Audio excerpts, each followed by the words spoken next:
It's game time. The Kid Gowie. Ravens Nation. All we know is purple and black. And if you're not a Ravens fan, welcome to Baltimore, Maryland, M&T Bank Stadium, where opponents don't make it out alive unless we bury them. Every team be afraid of them, especially all the quarterbacks, cause our defensive linemen won't hesitate to leave you sacked. Let's take a minute, go back to Super Bowl 35. Domination was an understatement up against the Giants. Numerous touchdowns, they put up numbers, and it didn't take a nutritionist to see they hunger. Only stat Kerry Collins could get was interceptions. He must have thought throwing to the D counted as receptions. The pass was legendary, but don't sleep on the present. Our secondary make quarterbacks avoid their direction. You tryna run the ball, you better hope your blockers work.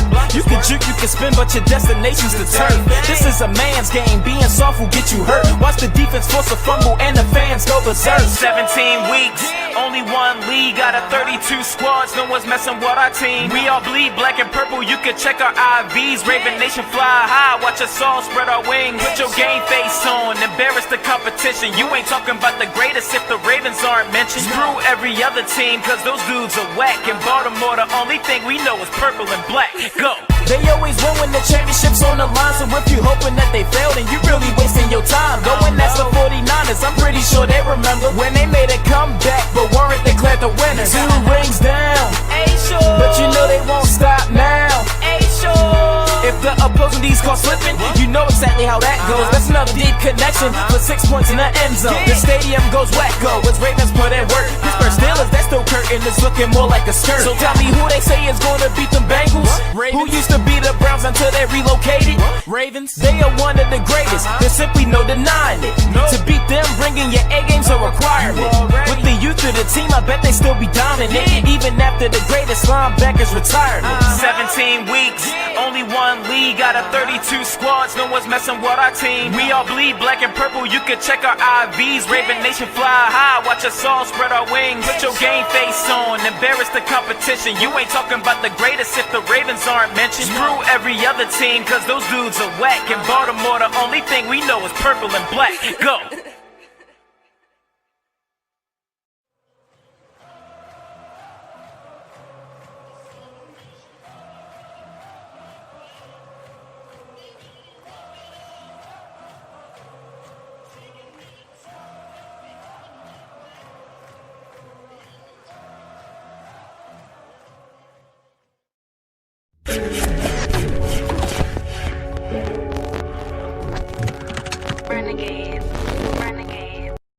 Yo, what's up? Que es la que mi gente? I'm here. Tony has just enjoyed it. The lyrics are one of the most beautiful songs from my guy, the Kid Gowie. And I know me and him were chatting behind scenes because he's loving it. He was like, this Curtis looking more like a skirt. That is just gold right there. That was just pure. Maybe not my favorite lyrics, but you know, it was a nice beat, I guess. I give him that. Shout out to my guy Tony Serena from the Steelers. No, it's not Steelers Country. Is his Twitter handle. Is not what is it? The YouTube channel. It's also called Steeler Country. Yeah, okay. Try to keep it simple. Yeah, try to keep it simple. So Steeler Country, you can go and check his YouTube channel out. It's in the description below.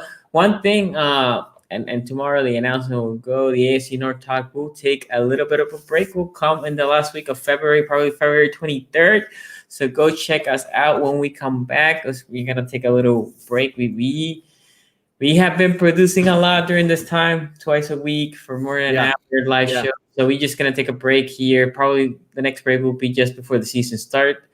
But between that, as soon as late February hits, all the way to just before pre-camp or OTAs and training camp, we might take a couple of weeks break there. But between that, it's gonna be between draft and between free agency. Yeah, free agency. Yeah. It's gonna get lit. So anyway, shout out to a couple people that are here. Chris Griffin, FKC, shout out to you, man. You made the Super Bowl. Hopefully you beat Tom Brady. The Trip, Don Dimelo, Bruno, Jay Whale, Burton, Maitland, Isana. Hopefully I didn't botch your last name. Mammoth Menace, and that's the Steelers country, Mr. Tony Serino. Hey, it's me. And thank you, man. I appreciate that you like I said, I'm working on an art right now, so you guys make sure you're gonna see it. And by the way, it's something that you can contact me, Tony, Quincy, or Ace. If for some reason you hit the bell and when you go live you're not getting a notification, please let us know so we can try to figure out why. YouTube likes to play these games, especially now that we're gonna take a month off.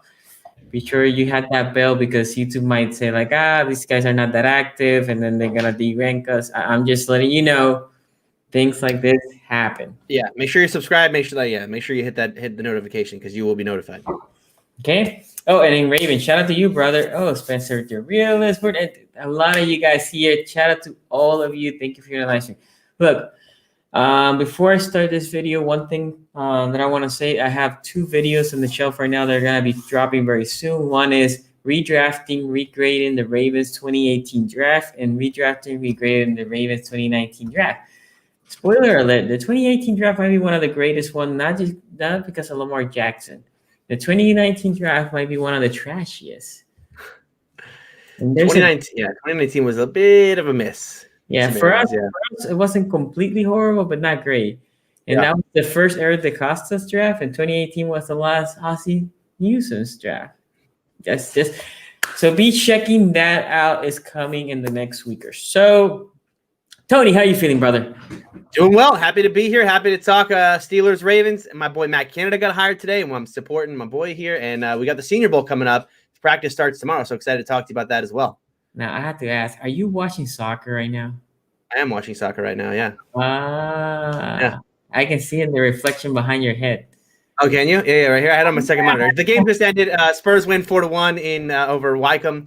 I don't know how to pronounce it. In the FA Cup, my boys take a big W. We're headed on to, I don't know, the 6th round, wherever they are in the FA Cup right now. I haven't got into soccer yet. I will say I'm not. You got to pick a team. You got to pick a team now that you're there in England. You got to pick a team. Barcelona. No, you got to pick a Premier League team. That's what the British people here tell me. Like, yeah, that's right. And I'm like, how about a Spaniard team? It's like, no, that doesn't count. That's not good as a league. I'm like, what are you talking? It's La Liga. Like, yeah, but we're the Premier League. I'm like, come on. Not a great time to be a Barcelona fan either. I think they're on like a down. They're on the downward spiral at this point. I will support my boy Messi until he retires. Anyway, Senior Bowl. My intention is to watch it. I started scouting players, not anybody in the Senior Bowl particularly, but my guy here, Tony, has, and that's why we had Tony here. Sure. And first and foremost, Big Ben is a big story, always with the Steelers. Big Ben is the guy, and Big Ben breaks her, it can elevate the Steelers to playoff or not, right? Think about this year. This team, really, the big difference between the year before and this year was Big Ben for the most part. Yeah, there's some pieces here and there, but for the most part, it was Big Ben. And 8-8 to, I guess Big Ben counts for 3 wins, right? Because no, 4. 4 wins. 4 wins for Ben. But I think by now we know Doc Hodgins is not there anymore. And Mason, I don't think he's the answer. I mean, Steelers fan might think so. Certainly, he's a backup quality. Backup quality quality for sure, at best. And the other guy, the guy from Tennessee that went to Jacksonville, you guys got back. Yeah, he's a backup. He's a backup also in this league. So obviously you're looking for the quarterback of the future. And I think, I was watching your video, I think you are very accurate. You need a quarterback now. Because if Big Ben comes back this year, you have to take this year as like, this is his last year, right? You cannot be thinking that he's gonna go past this year. So best scenario is, and I know Big Ben gets all in his feelings when you draft a quarterback, No but matter now, yeah, too late for that, Ben. yeah, but right now he has to know. Well, I'm about to retire.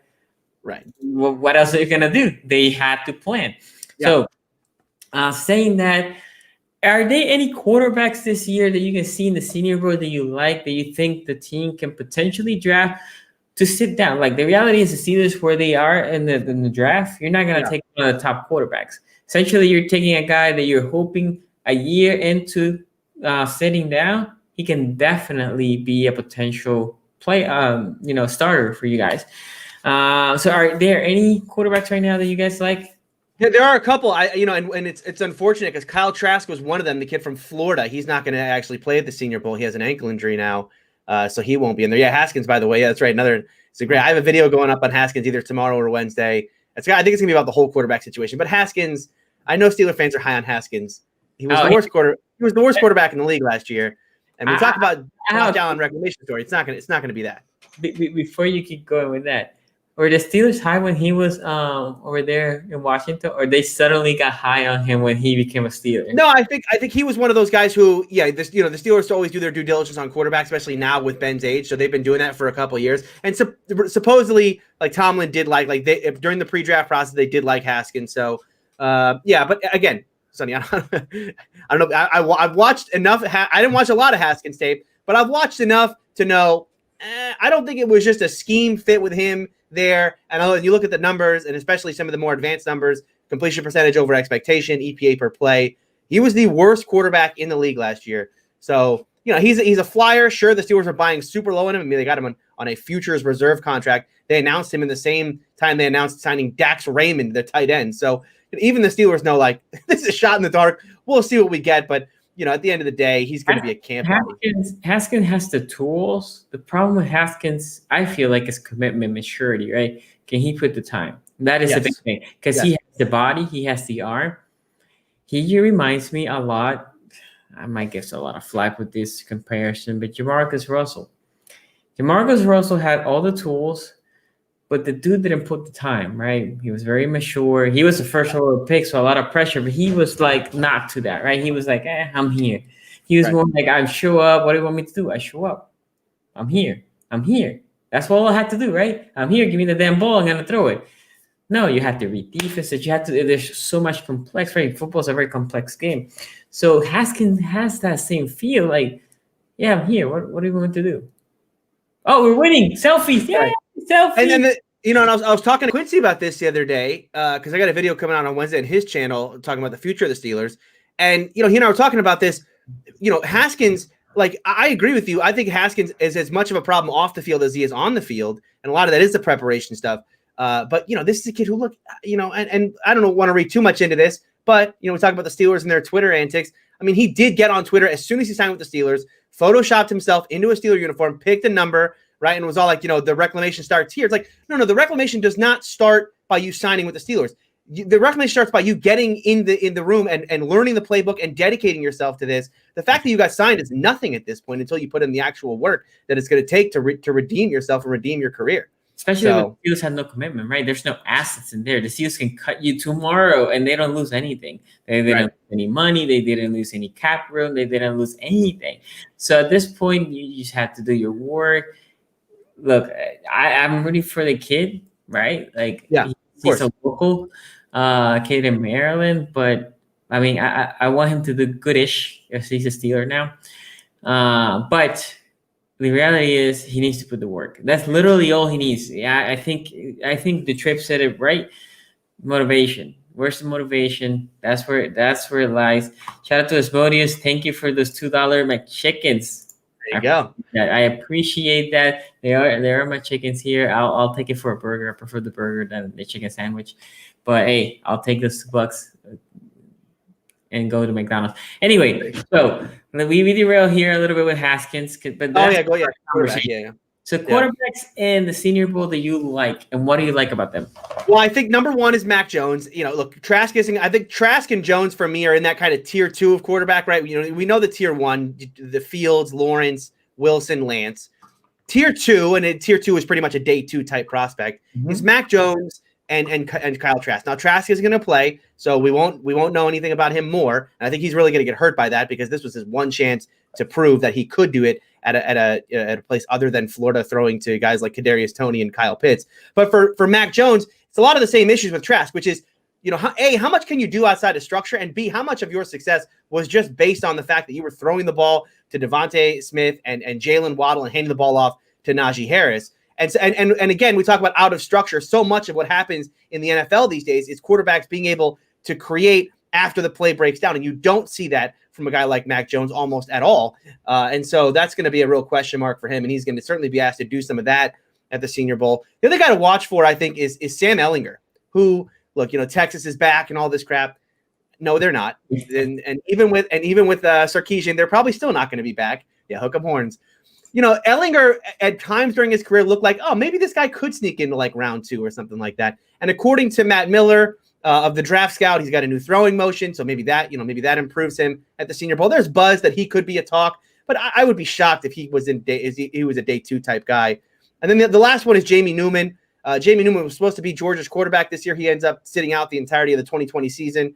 I don't know that the Steelers will be high on him because the Steelers have already said they don't want to take guys who didn't play in 2020, but he was an intriguing prospect. He's as good a runner as he is a thrower.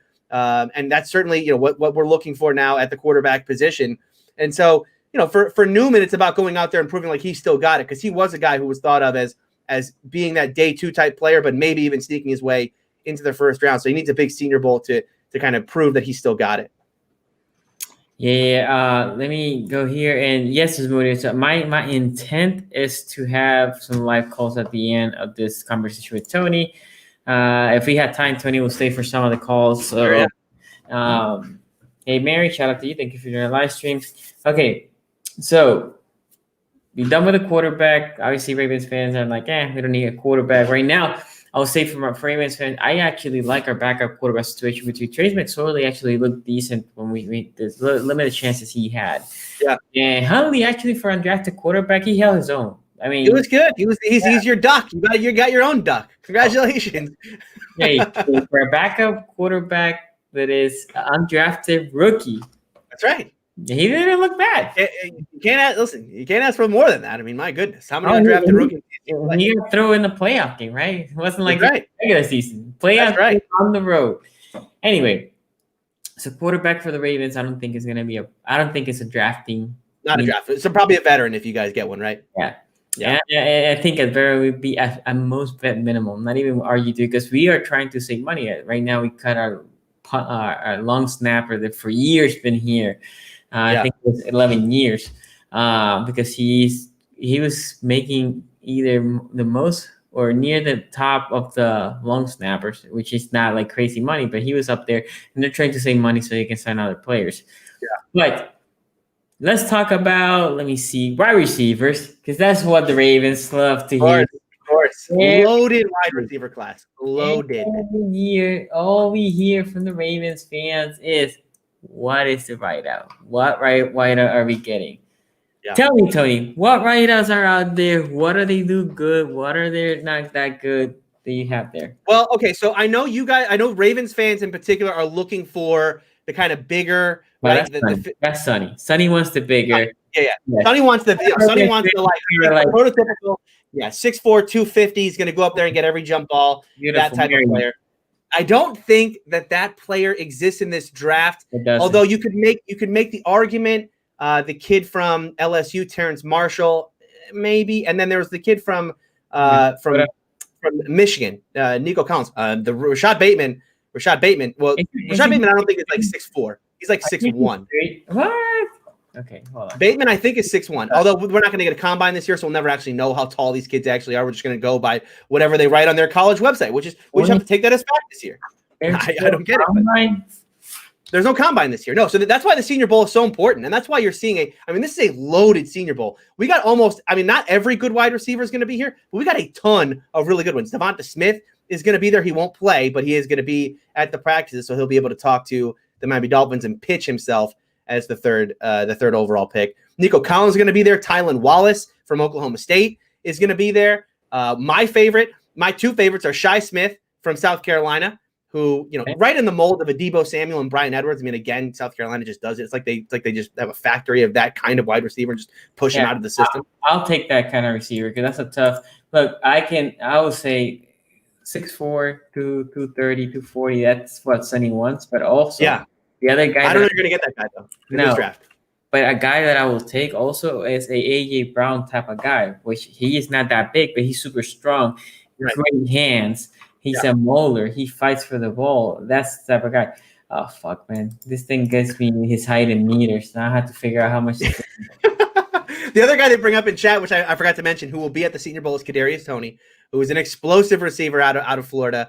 Again, this is just such a, the thing about wide receiver, and I've seen this a lot, is a lot of people are saying you shouldn't even take a wide receiver in the first round anymore because the value is so much, is so much better in like the second or third rounds. Although last year you look at the third round of the draft, there wasn't a lot of value in the third round. By that point, all the wide receivers have been taken. And you look at, some of the first round guys like Justin Jefferson this year just, went insane. And T. Higgins, I think, was the first pick in the second round. So basically a first round pick. He went off this year.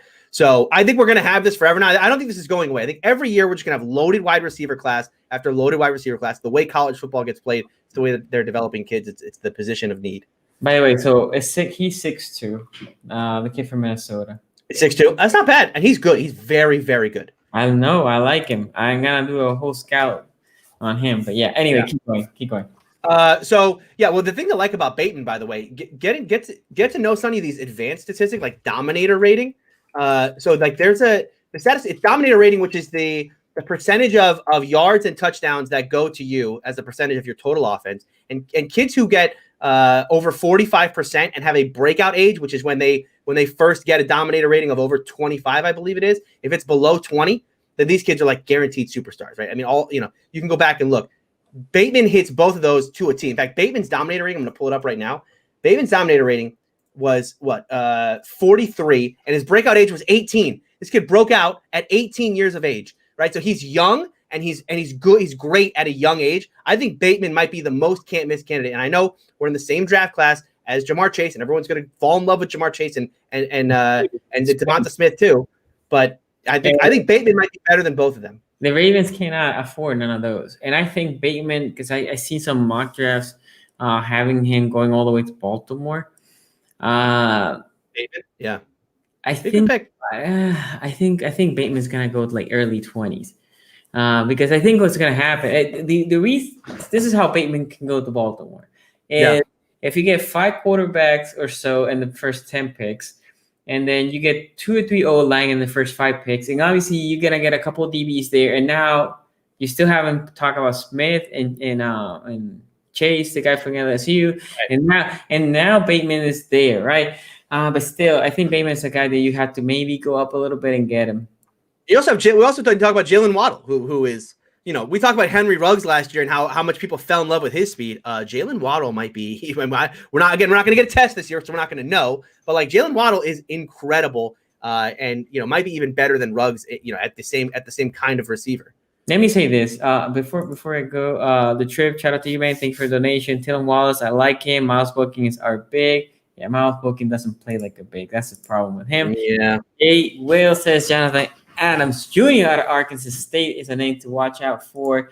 I'm going to have to write that one down because I have not heard that name yet. So I'm going to write down Jonathan Adams Jr. and I'm going to look him up after this. I appreciate that. Yeah. So like always, guys, I will say, because last year it worked good and I was here in live stream just putting names. But even better than that is if you DM me these names, because when I'm in a live, I'm trying to deal with a bunch of other shit here. Yeah. If you DM me the names, then I can sit down when I have time. Like, let me go back to see what was those names and go in it.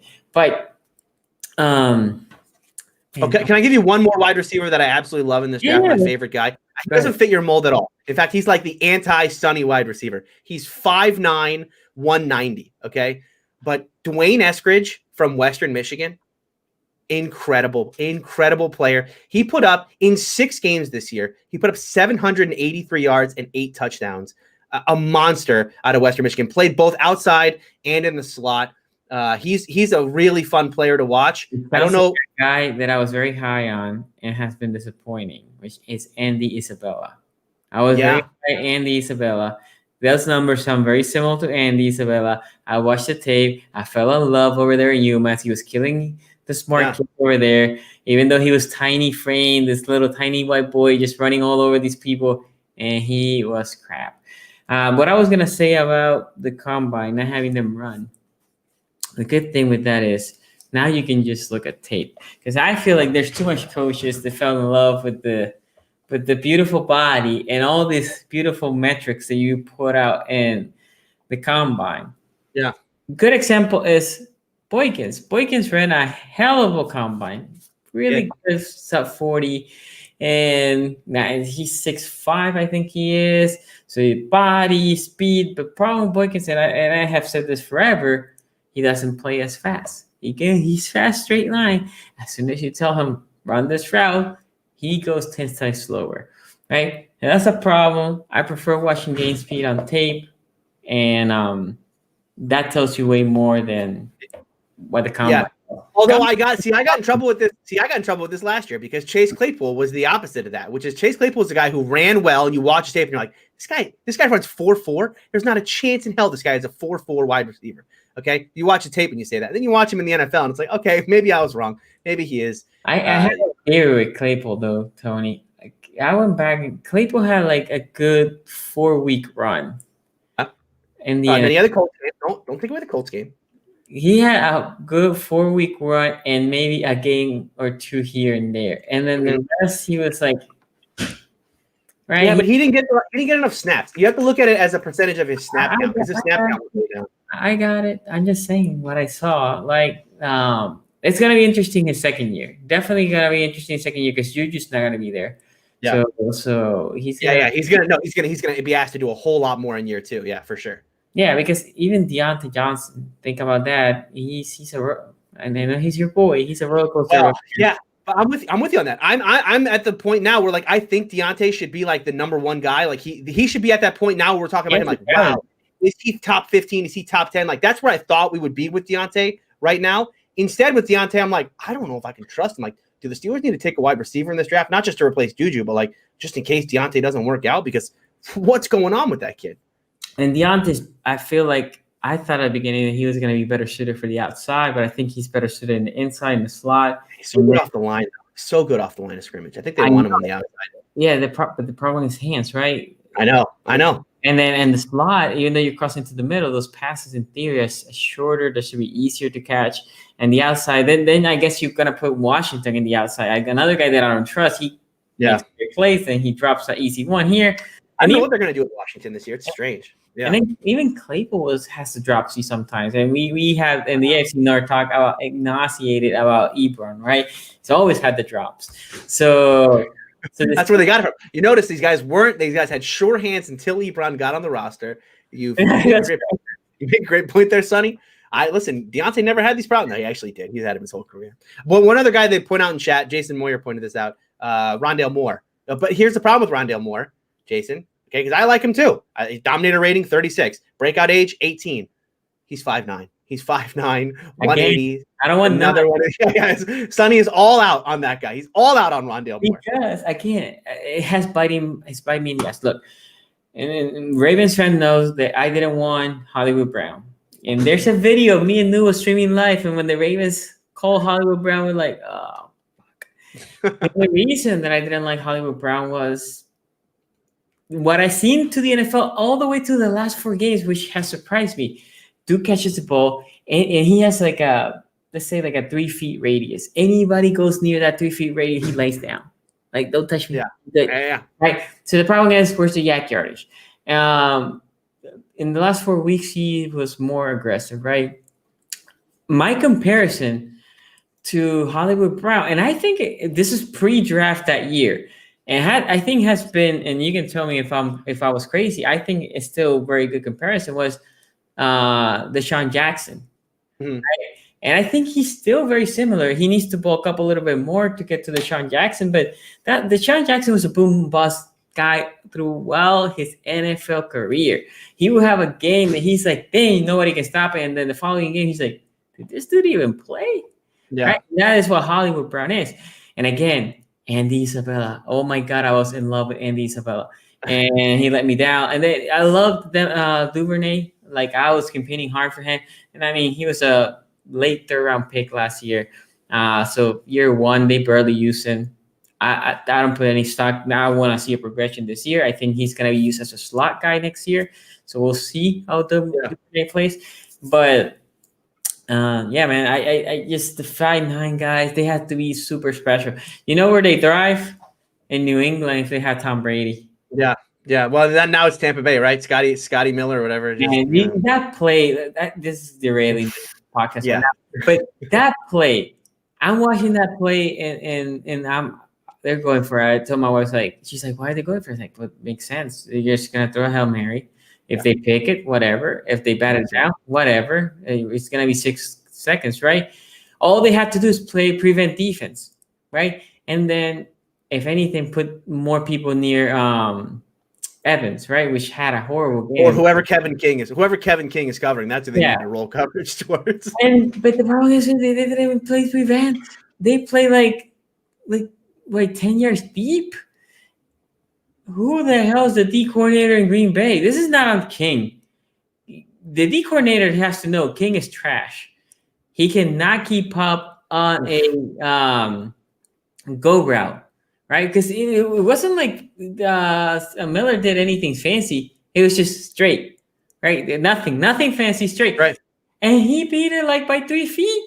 Why is King playing inside leverage in that moment too? Like I do not understand how. Like first of all, first of all, you're playing cover 3, which is stupid. Why are you playing cover 3? And that moment is ridiculous.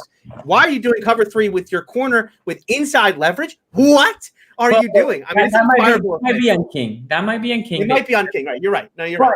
But even that, let's say all you have to tell King is like, Duke cannot go over you. If he catches it in front of you, tackle, they don't have timeouts, they're fucked, right? Right. Even if they go 40 yards and you stop it in the 5-yard line, as long as he doesn't go out of bounds, which again, the inside leverage is even more stupid, right? Because if the guy hooks, let's say in the 30 and happens to catch and go outside with a second, right? Again, oh my God, I was watching that game and I was like, I didn't see the play. I was actually when the Bucks were going to go for it on 4th down, like, all right, nothing's going to happen here. Or when they were going to go for it in that situation, I said, nothing's going to happen here. I got to use the restroom. I'm out. Came back. Like, you got to be kidding me. They gave up. How did they give up a touchdown? I literally finished an interview with Quincy. Right? So Quincy was interviewing me, and I was like, okay. And then I went upstairs. I turned on the TV. Oh, they're playing. 4 seconds.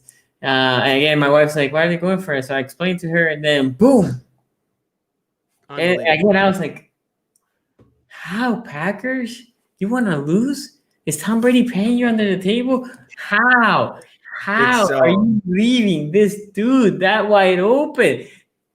Yeah, like you said, if I was Stefanski, the floor, I would have gone like, yo, I know I don't know how to call defensive plays because he obviously doesn't, but you're fired. You just don't even come to the field, pick a random guy, the D lineman, linebacker, coach. I never called plays, but here's the mic.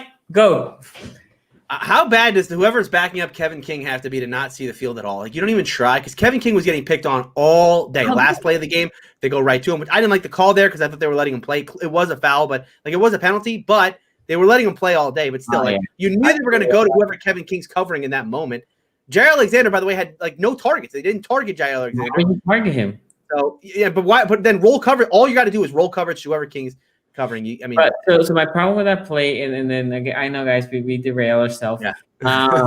This two people that love football talking, but the problem that I have with that play was that literally the series before, White held Adams, right? Yeah.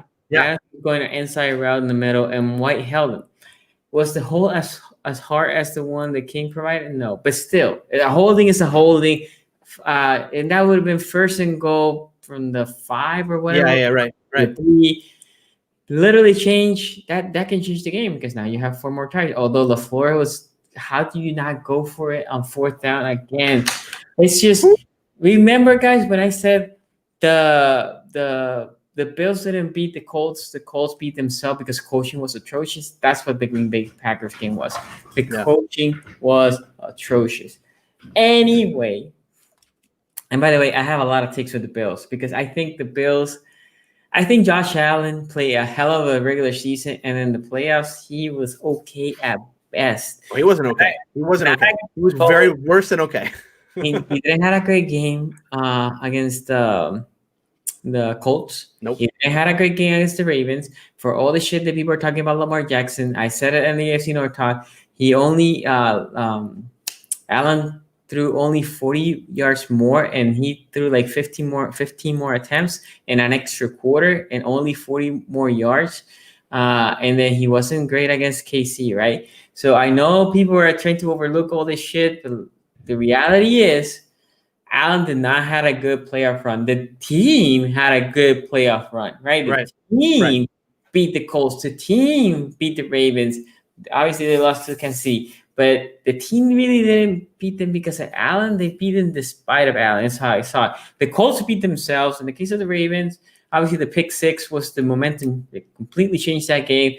And then yesterday, they had opportunities, right? I mean, they start 10-0 or 9-0 because of muff punt in the 5, right? Yeah, it started so similar to that game against the Texans last year. I was watching a replay of that game, and you just knew that the Chiefs were going to come back and win in that game. You know, that's what they do. They go down. We're down by 2 scores. Now we're going to start. Now we play.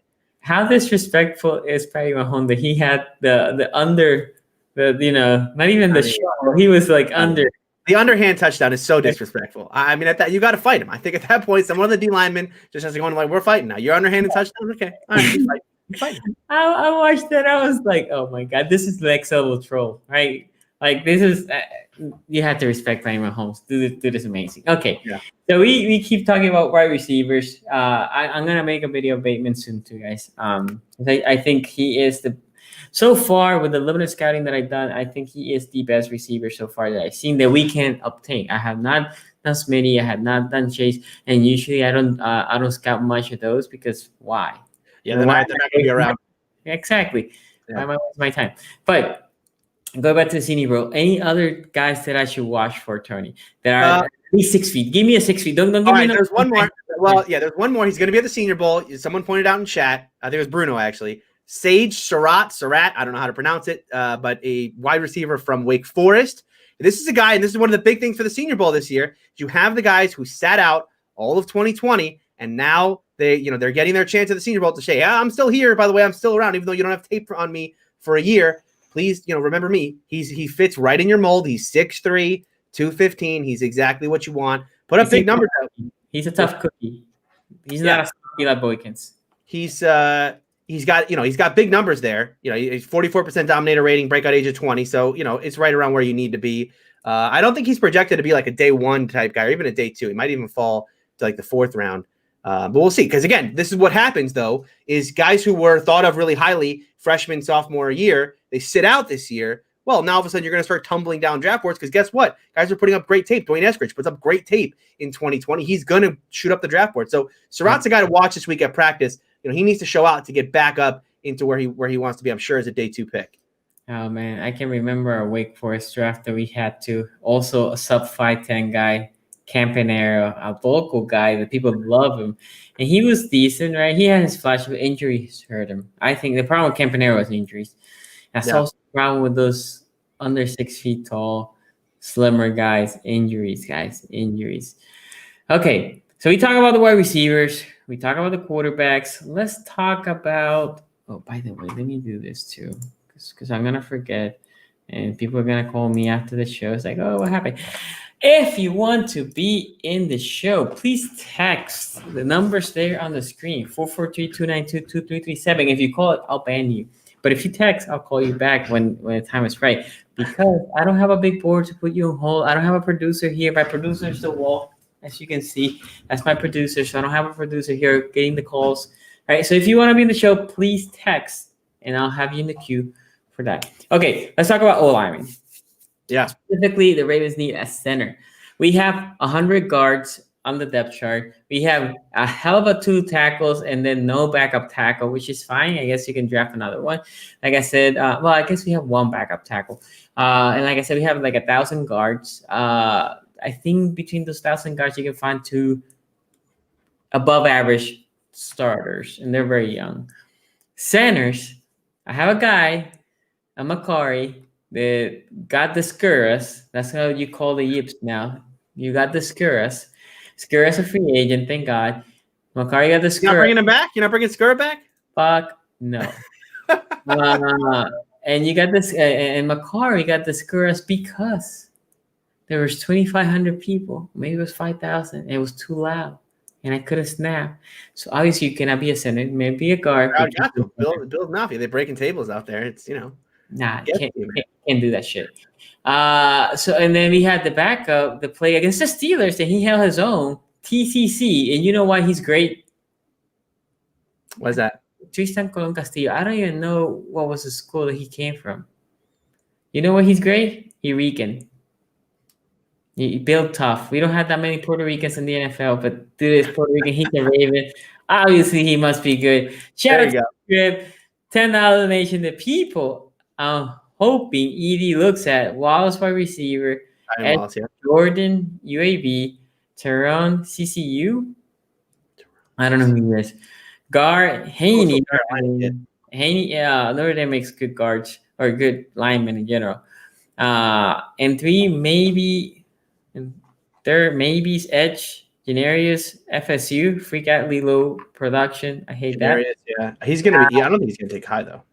David Moore, guard, low comp, GSU, and Morris TE, BGSU. What was BGSU?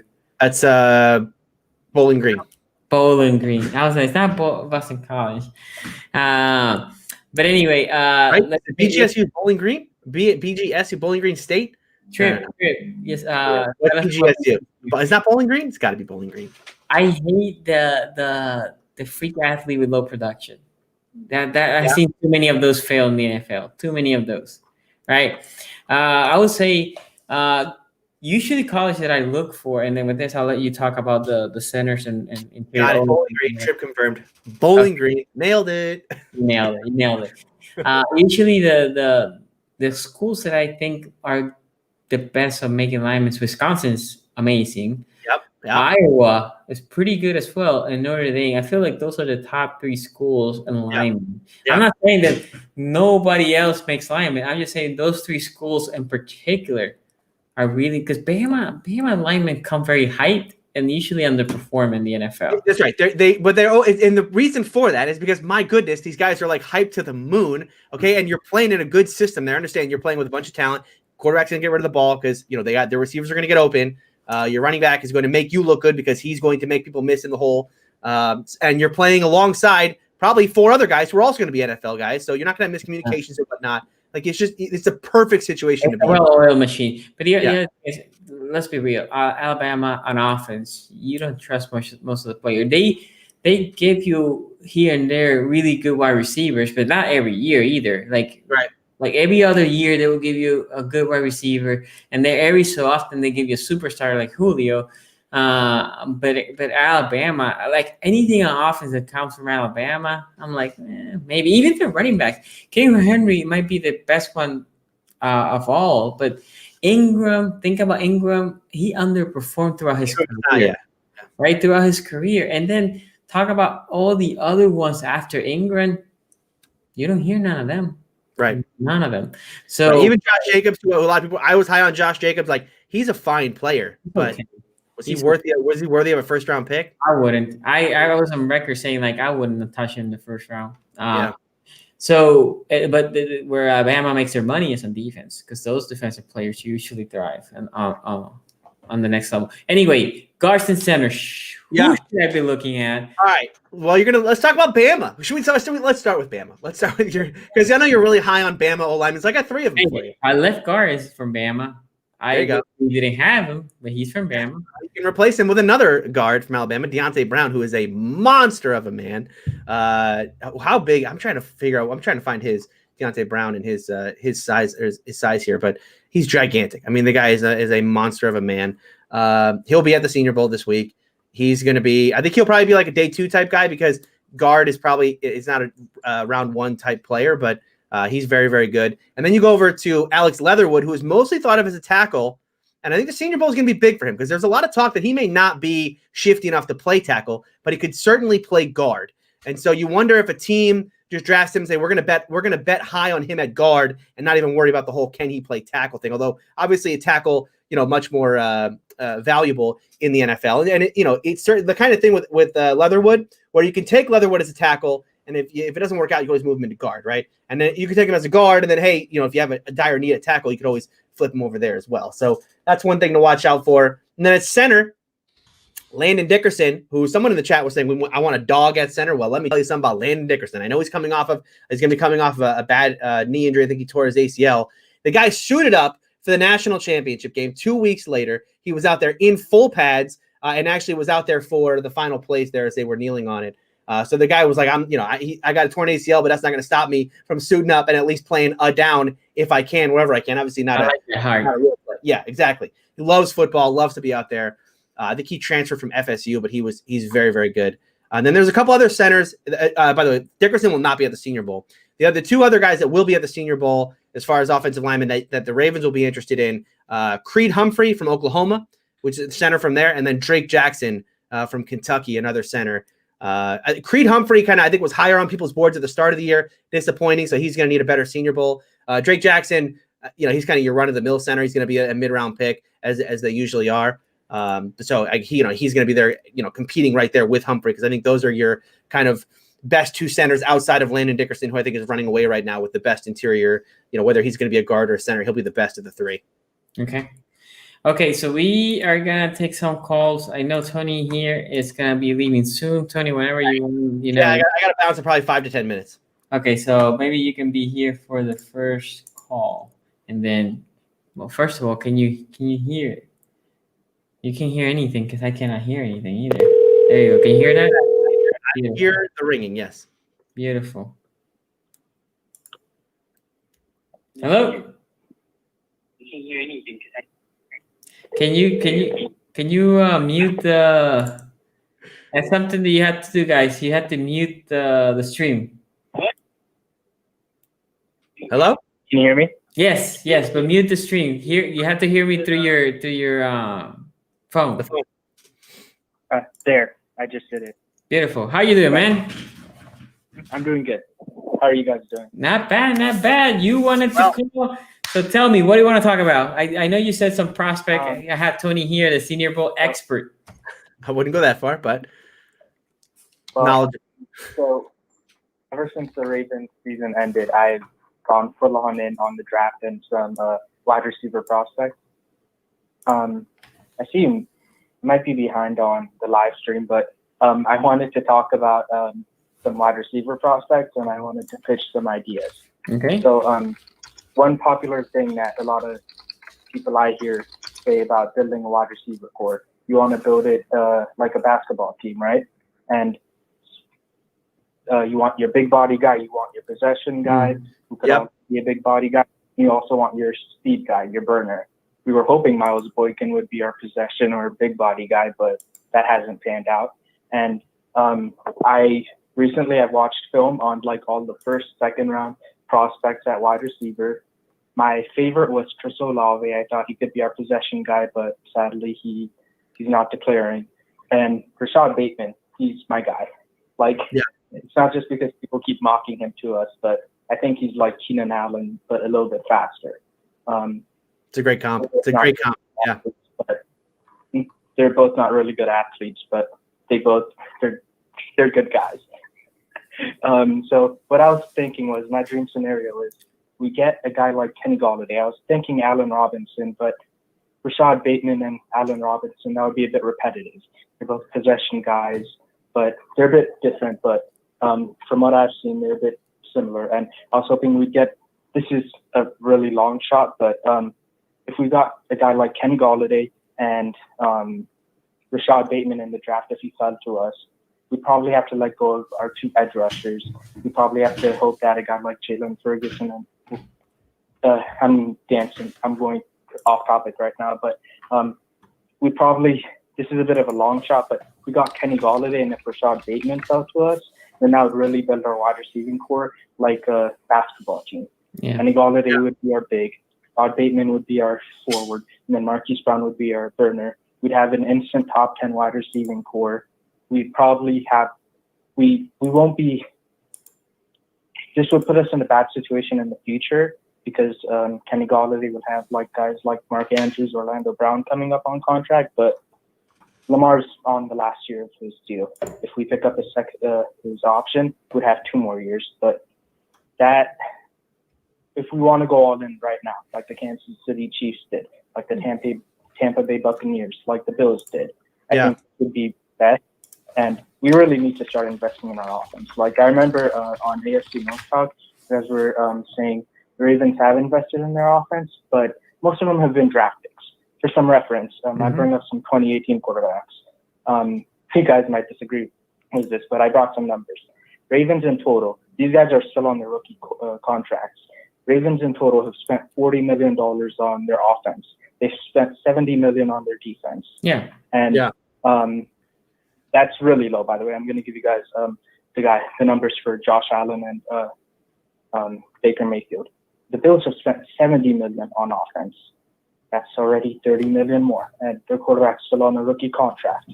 And oh boy, the Browns, they spent $120 million on Baker Mayfield.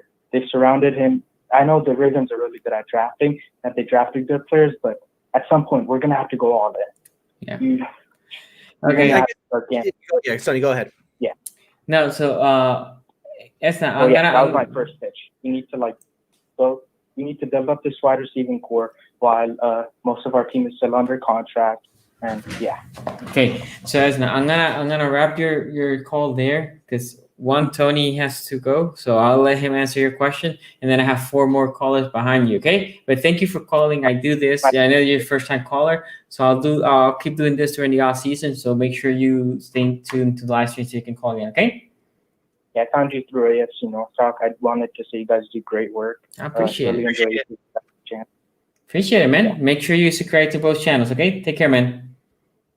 Thanks.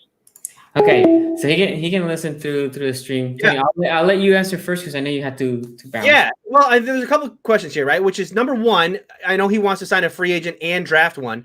The problem I have with that, if I'm the Ravens GM, is am I giving up on Duvernay that quick? Like, again, you're talking about having Marquise Brown, who's not going anywhere, right? He's still going to be, if he's not your number one, he's going to be your number 2 going into the season. So let's say you do go out and get, whether it's Allen Robinson. I know that the caller was certainly talked out of Allen Robinson by Quincy. Don't believe it. Okay, Allen Robinson is a very good receiver. Don't believe what Quincy says. I think he's the top 10 in the NFL. I think he's very good. Yeah, I think he's very, very good. So that's my number one thing. Is like, how many wide receivers do the room really need? How many times are you really going to be spreading teams out 4 or 5 wide? And if you are doing 4 or 5 wide, Mark Andrews is certainly going to be in that conversation. And as far as doing it like a basketball team, I agree. But you also have to remember, you need a guy. You have X, Y, and Z, and this is the Ravens system may not fit this mold exactly. But what you're looking for in your X is a guy who can run on the side of the field by himself, where he's likely going to be on the line of scrimmage, pressed. So you need someone who can get the release off the line of scrimmage. That's the first thing you're looking for out of an X. Is a guy who's not going to get catches. Right. Then your Z is someone who's going to play off line of scrimmage, doesn't need to be as good. He may have a more limited route tree. And then your Y is your slot guy, right? More shifty in that way and can catch things over the middle. So, and again, I don't know if the Ravens exactly fit that exactly. I think, he was talking about Bateman from Minnesota. I think Bateman's the best wide receiver in this draft. As I said, I think he might end up being the best of the bunch. And so, boy, if you're talking about a draft where, a bunch of wide receivers go early, and I'm talking about guys like Devonta Smith goes top 10 and Jamar Chase goes top 10, and then Bateman falls to you in the 20s. I know, it's probably early to take a wide receiver because you can get value later on, but I wouldn't hate that pick, especially for the Ravens, who certainly do need to add talent there. My question really is, how much do they want to give up on the talent they've already invested in? Boykin, I think you're giving up on now. I think Duvernay, though, going into year 2, I don't know if you're ready to just say, hey, by the way, you're going to be like wide receiver 4 or 5 going into year 2. Yeah, I think Duvernay is actually a good slot guy. That's where he would thrive. Now, guys, I know Robinson is very enticing. I would love if we can bring Robinson. I will do laps if we can bring Robinson. I do think a better solution would be AJ Green on a much cheaper deal and try to trade for a guy that supposedly is on the trade market, Zach Ertz. Now you have your 2 tight end sets, and you have Green, and you can still have Duvernay in the slot, and you can still have Marquise on the other outside corner. And then if you want to draft, I'm going to call him the kid from Minnesota because I keep botching his last name. the kid from Minnesota, you can still draft him. You know why? Because Green will have to be there unlimited snaps, right? And Green can be there when you go to the red zone. Now you can say, Marquise, go to the bench because you're very tiny. It's hard for you to get open. But now you have big body guys. You can have the guy from Minnesota. You have AJ Green. And you can have your 2 tight end sets, and that is a good offense for the red. So, right, you can still have AJ Green throughout the field, but you have to rotate more with him. And then this kid can be also eased into it, right? And then if he comes in and he's killing it, then yeah, well, what's going to happen is AJ Green's snaps are going to get limited unless he balls out. And if he's balling out and the other kid is balling out, that's a good problem to have, right? That's a good problem to have. But that's what I think. Now, before we go to the next caller, Tony, where they can find you, bro? You can find me on Twitter at Steeler Country. You can find me on Locked On Steelers every Tuesday. In fact, I'm going to go record that right now. And then you can also find me on YouTube, Steeler Country with Tony Serino. Give it a search, or I think Sonny will probably put a link in the description of this video. So thank you all. And by the way, I do want to answer one more question from chat before I go. I know a lot of you guys are asking about edge rusher. Not a great class at the Senior Bowl for edge rusher. The one guy you guys are going to want to watch for, Quincy Roche, who was transferred from Temple to Miami this year. Didn't have as good a production at Miami as did at Temple. Worrisome there. And again, one of those things where you're going to need a good Senior Bowl week because people are going to look at that and they're certainly going to ask some questions. But Quincy, Sonny, I appreciate you having me. And I'm going to go record AFC North or Locked On Steelers. Appreciate you, bro. Yep. Okay, so that was Tony from the AFC North talking from Steelers Country on YouTube. Okay, so I'm gonna keep getting calls, guys. We can talk a little bit more specific Ravens. Maybe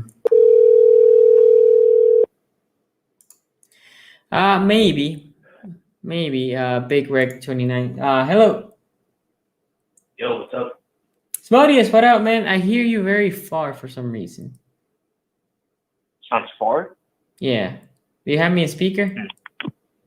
No, I have headphones on. That's weird. Anyway, that's okay. How you doing, bro? I'm doing pretty good. Actually recovering from COVID, but Oh shit, man, you got COVID? That I can say it now because it doesn't matter. I already swore during this live stream I'm not gonna get monetized. So if you can, donate to this channel because yeah, YouTube took all the money already. So you got COVID, you're doing better, bro? yeah, I'm doing a lot better. Good, man, good. Yeah, COVID's no joke. No, it wasn't that bad. It was just it lingered. It just took a while to recover. And my dad got it bad. My dad got it really bad when he had it. So anyway, I'm glad you're doing better, man. So you call. What do you want, man? What do you want to talk about? We can't talk about playoffs, because the playoffs it still hurts. I'm joking. I can't talk about the playoffs.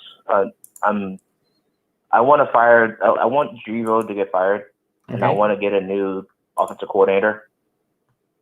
I've kind of posted this a couple times on YouTube, and I get a lot of pushback on it. A lot of people keep saying that, oh, we have this number one historic rushing offense, and I'm like, yeah, that's great.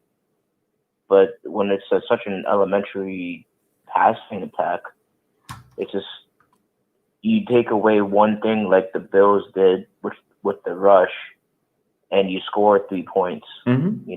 That's the result. Yeah. So I mean, now I'm gonna say something about the Bills game. As also I said that Josh Allen didn't have this. So if you think about the media, and I haven't been watching a lot of it because as soon as the Ravens get eliminated, I'll get pissed off because of all the shit they're gonna talk about. And I only have seen snippets here and there. So a couple of narratives that I could say right now. Josh Allen did not have a great playoff. I saw some narratives, oh my God, that Josh Allen, blah, blah. No, he did not have a great playoff. Second narrative, people talk about the Ravens-Buffalo game like it was a complete utter blowout, a complete domination from Buffalo to the Ravens. And like I said, let me start with this. Lamar Jackson only passed for 40 yards less than Josh Allen. And Josh Allen attempted 15 more. The running backs were running fairly decent, about 4 yards a clip. Also, even more important, this game was 3-3 at halftime. And the third quarter was 10-3 and we were in 3rd and goal, and Lamar made a stupid interception. If that interception doesn't happen, we probably kick a field goal there, and we're walking 10-6, going to the 4th quarter. And if you go back and check all the good drives that any team had, every team had good drives when they were in favor of the win, not against the win. So the Bills had one good drive on favor of the win. In the 1st quarter, they were in favor of the win, and they got the 3 points. 2nd quarter, they were against the win. They were trash. 3rd quarter, they were in favor of the win, and they had really good one drive. They scored a touchdown on a very bad defensive call that we had 2 corners and 3 receivers, right? And then what I think is in the 4th quarter, which they struggled, the Bills did, they would have a bad 4th quarter, and the Ravens were a bit in favor of the win, right? So 10-6 going to the 4th quarter. This game is not what the score tells you. The Ravens actually outgained them in every single aspect, minus the points, which is what matters at the end. Obviously, the pick six changed completely the game. But people talk about like this game was a completely blowout, and that's not true. Anyway, go ahead, man.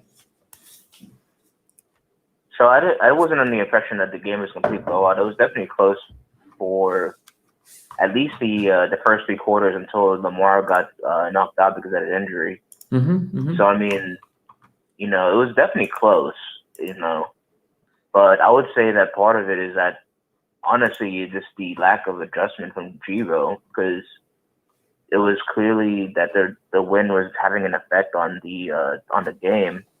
And yet they were still doing shotgun snaps. And so it's like, well, shit, no wonder that, the snaps look all over the place. You can barely throw the ball without having it being affected by the win. Justin Tucker missed like two field goals. He never does that. It's clear that the weather was having a huge impact on it, but the Giro did not make any adjustments. That's my issue with it. So I want him to get replaced by a more, like, I guess, someone who's a more complete offensive guru. So someone who has, obviously the rushing attack. I don't want that to go away. But I want someone who has a more, at least not a kid football version, pee-wee football. Yeah, you want more level complex of passing. Can you hear me? Yeah, I said you wanted a more complex offense on the passing side. Yeah, and I mean, I'm not even saying that we need to be the Chiefs or anything, but I mean, hell, if you were like, you keep the rushing game at, where it is, the rushing game is phenomenal.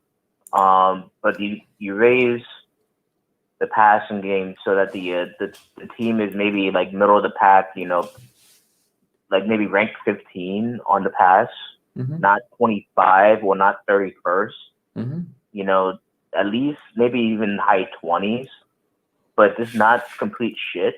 If it was like that, I'd be happy. But I don't know if that means that we need to get rid of maybe. It sounds like they want to keep Giro. Oh, they're keeping I don't know him. if that means that They're we keeping need him. to. I don't know if we need to replace David Culley. I think that's going to happen because I think the Texans wanted him. But I don't know, given the amount of snaps that we do on pass anyway, I don't know if that's going to be sufficient enough to, even if we have someone who's good in the pass, whether or not that'll have enough of an impact on the passing game. So with that caveat in mind, I don't know how I feel about investing super, super heavily on the wide receiver core because those concepts are shit.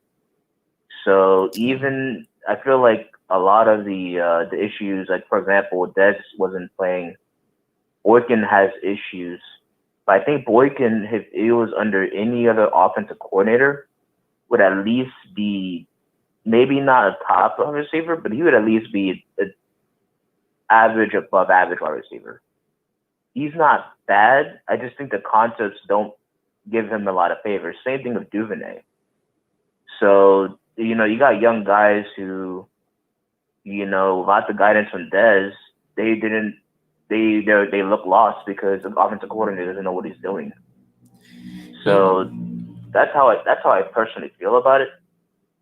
What I would like to see in the draft is more investment in the line. Okay. I think if we're gonna keep Giro, definitely that line needs to get better. We need a tight end one way or another, whether that's Ertz, because I heard that one, or if it's some second round pick on tight end, someone who's gonna be. If we have, I don't know if there's someone in the draft who's similar to what is his name, Hayden Hurst. But if we can get somebody like him who has good speed, able to block, and someone who's able to catch, that would be great. And I think that in this offensive concept, it makes more sense to do it that way. I would like one veteran wide receiver. Whether that's Galladay or Allen Robinson, I don't know how likely that would be. If we can, fantastic. But I would like someone who maybe not the top wide receiver in the NFL, but someone who they have a decent dog mentality. They're not super raw and they're able to catch the ball. That's really all I want. Yeah. And then someone who's able to be healthy. I mean, I think if we have someone like that and someone's not super selfish, then I think that'll be the best we can hope for this year. But I don't. I think with Giro staying as offensive coordinator, I don't see a Super Bowl next year. But that's just my opinion. Look, again, it's hard to say because Lamar doesn't throw that pick there. Who knows? We might have been playing the Chiefs. The Chiefs could have beat us. We could have beat the Chiefs. We are a better defense than what the what do you call that? The Bills presented there. Giro has his limitations. But this offense is also limited. Like the guy that called before you, the team has not invested in the offense. This team has invested on defense, and that's what they wanted to do. They figure, and they might be right, so wide receivers won't want to come here. If they come, we have to overpay by a lot, and that is the main thing. So saying that, this is why I think bringing a cheaper guy more in a vet minimal and Ertz might be good for this offense. Allen, I would love Allen, but man, the problem with Allen is he's going to cost you a lot. I don't know if you can afford him this year, especially with the cap going down. Rookies are good because rookie has no say. So if he come and you strike on a good rookie, then you're good, right? The guy can ball and you have in control for him for a couple of years. I think, can we win it all, man? With Giro, again, time will tell. He was good enough to bring San Francisco to a Super Bowl. They were close, right? They lost by less than a touchdown to Ravens. Yeah, but if it wasn't for Beyonce, let's face it, they would have been blown out. True. And that defense at the beginning could not hold the Ravens offense, right? The Ravens offense was just moving the ball on them. So regardless, can Giro win a Super Bowl? Time will tell. I do agree that it might have been time for a change. So I was surprised that they did not make that change. I think he's in a short leash. I think if this offense comes in early and struggles, then you might see a shift early in the year. But the problem is, then your OC is whoever is going to be an in-house OC. So we will see. Which would be Greg Urban, which I'm not opposed to. It might be Greg Urban. You're right. So we will see. I think that there's a lot of places, and you talk about O-line. The O-line will get better next year, just regardless. Thinking about Stanley coming back, and now your tackles are in place, and then your guards are in place. And I think because they're gonna keep Bozeman, which I'm not in love with, and I think Powers, although he struggled against the Bills, I think Powers is a pretty good guard. And then on center position, that is the big question because, again, I don't know if Makari can be the center. I would prefer Makari in the left guard position and kick Bozeman out and let TCC or another guy be the center. That's just me. We shall see. Anything else, Asmodeus, before I let you go? I'm just going to be real quick. I have a couple of other points. I like Castillo. I really want him to be the starting center next year. Okay. I think Makari makes sense on the left guard. That makes sense. I would like some additional depth in the interior, though. And I also would say that I don't know whether or not we're going to be keeping OBJ, Orlando Brown Jr., so I don't know if we're going to need another right tackle. Yep. Or if we're just going to kick somebody that we have already. Yep. So, I mean, that's kind of my feelings on that. Mm-hmm. I think this is another year where we double down on on the line. And then I would also say, just going back on the guy who called previously to me, I got to give him a shout out for going and dropping off those numbers, because I definitely heard that, and it's a great point. You know, it's like, I think he said like $30 million on offense. Yeah. I mean, when it's an offensive-led league, it makes a hell of a lot of sense why we can't go past the divisional round. So on Wednesday or on Thursday, I'm gonna be in Quincy's show, and I talk about that. He was talking between the Browns and the Ravens, and I said, well, the Browns have all this money tied up to the offense and no money to the defense, and the Ravens essentially had the opposite to the Browns: all their money to the defense, no money to the offense, other than Stanley. Other than Stanley, everybody else is on a rookie contract on offense, minus Snead, but Snead is not part of this team anymore. Every single person is on a rookie contract. If you talk about O-line, the depth, guards, we have plenty. Makari can play guard, Bozeman can play guard, Powers can play guard. The kid from Michigan that we drafted last year, he can play guard. I've been on record, if we cannot extend Orlando Brown Jr., you have to trade him in this offseason. And the question is, can Tyree Phillips be the right tackle then? If he's so, I mean, he was okay throughout the year. It was his first year, so obviously there was mistakes. If he can be the right tackle, yeah, I don't know. But the problem is, if you cannot extend Orlando Brown Jr., you're gonna lose it for nothing. And I think if you can trade him, you can probably get a first and a third at least for him.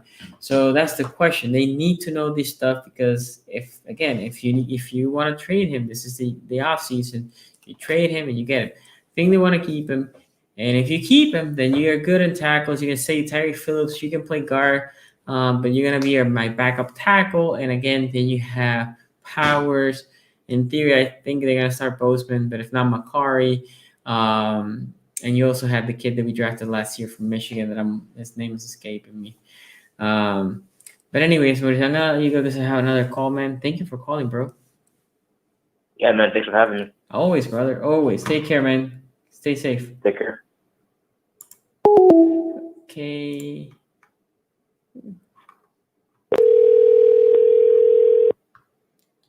Okay, so we had 2 more callers, guys. Thank you for everybody who's here. Make sure you like this video. Conrad, man, so I have 2 more calls and then I'm gonna close. No, not Ben Powers. Ben Powers is started right guard. I'm thinking about the other guy. Looks like this guy was not ready. Conrad, but I do take live calls every week, or at least I try to. Where's my guy here? Okay, here it is.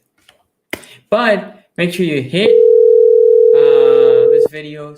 If you haven't subscribed to the channel.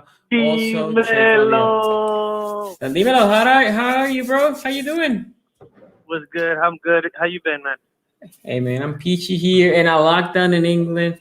You know how it is. They see me outside, it's like, yo, you need to go back inside. I'm like, man, I'm tired of this shit.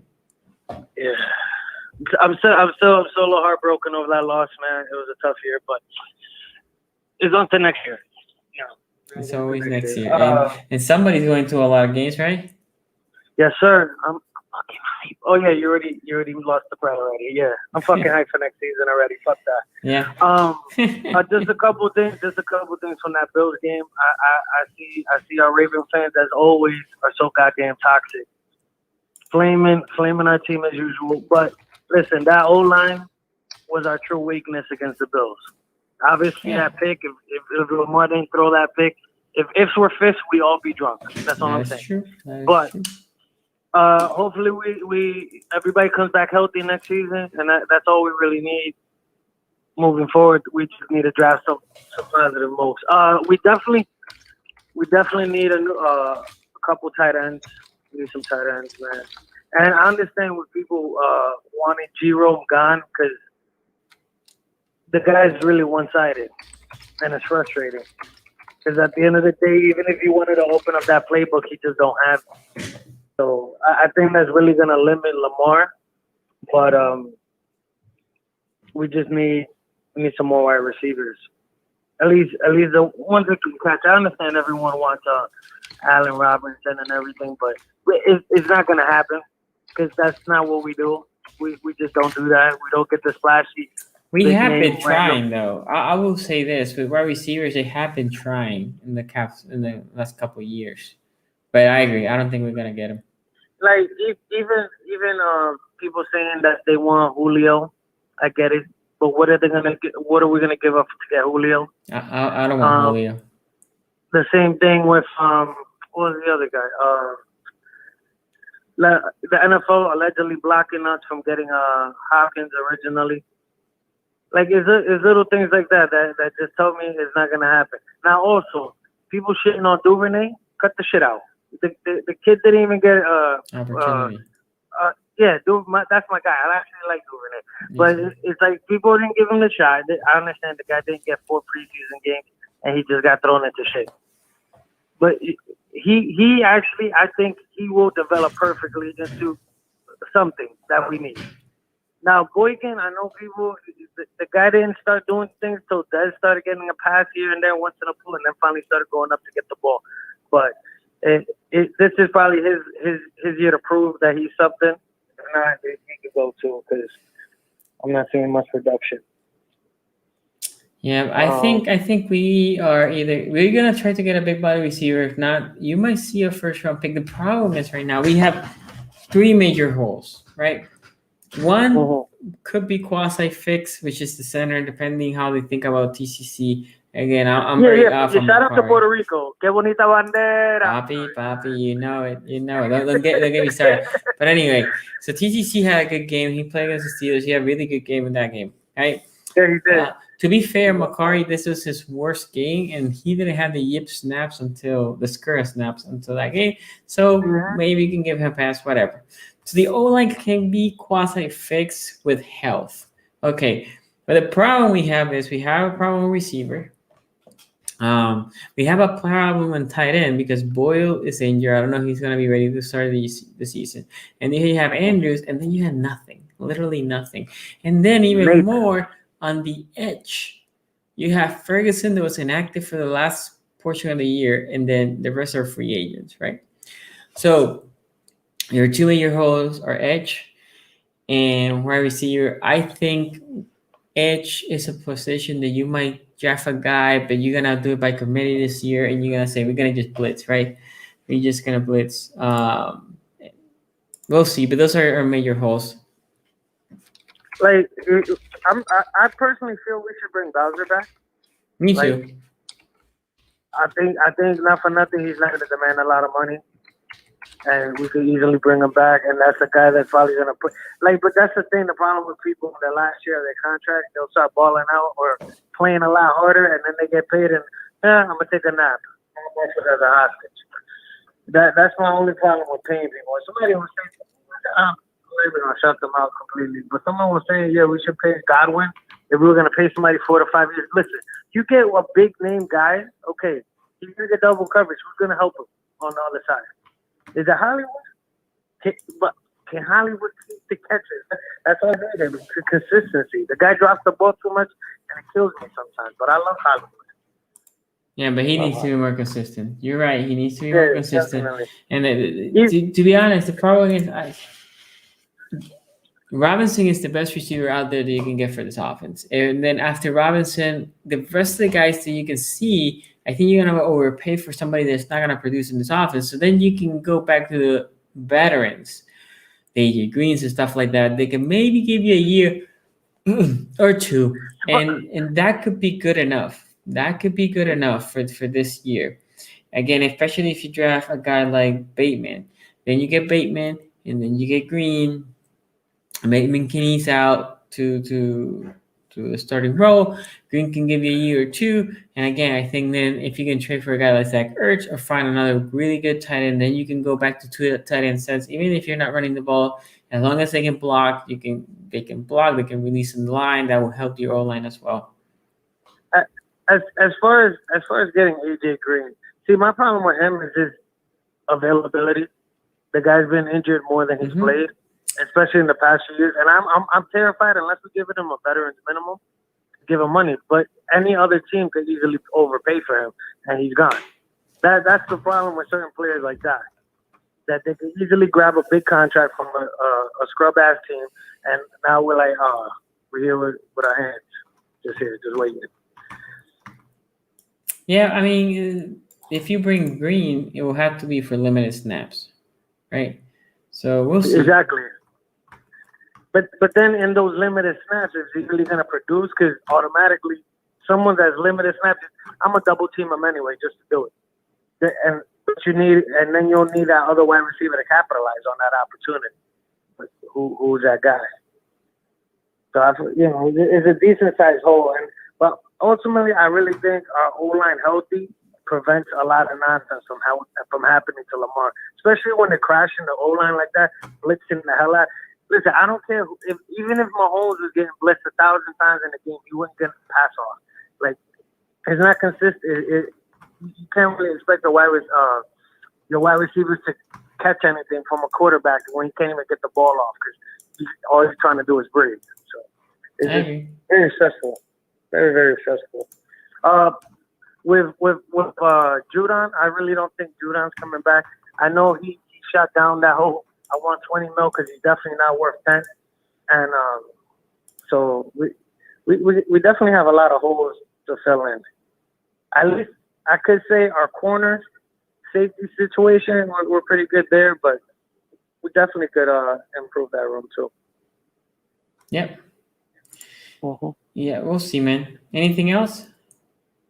Everyone hit a like, subscribe if you haven't already, and I can't wait till next season starts, man. Let's get to good times rolling. Yes, sir. And I'll be bringing more prospects as the weeks go by. So stay tuned for that. Don Dimo, thank you, bro, for calling, bro. Man, thank you anytime, man. Have a good one. Take care, man. Yo, guys. So again, for those of you that are new to the channel, I like to do the callers, especially in the half point to the show. So be sure you put your bell so you know when I go live. When I go live, you can be here. Also, I'm gonna be doing 2 new videos coming very soon. One, redrafting 2018. Going back to the 2018 draft, it was pretty solid. And then 2019 as well. 2019 was not as solid. So thank you guys. Hit that like, subscribe, and if you have anything since and they don't know about the channel, please let them know. AFC North Talk is gonna take a 1 month break. Again, I'm working on the art so it can be out on the channel so they know. And then we'll coming hard again every week with live stream. So thank you for joining the live stream. Thank you everybody that was here. I appreciate it. I love everybody here. I'll see you next Monday live, and go check my videos when they come up. Peace out.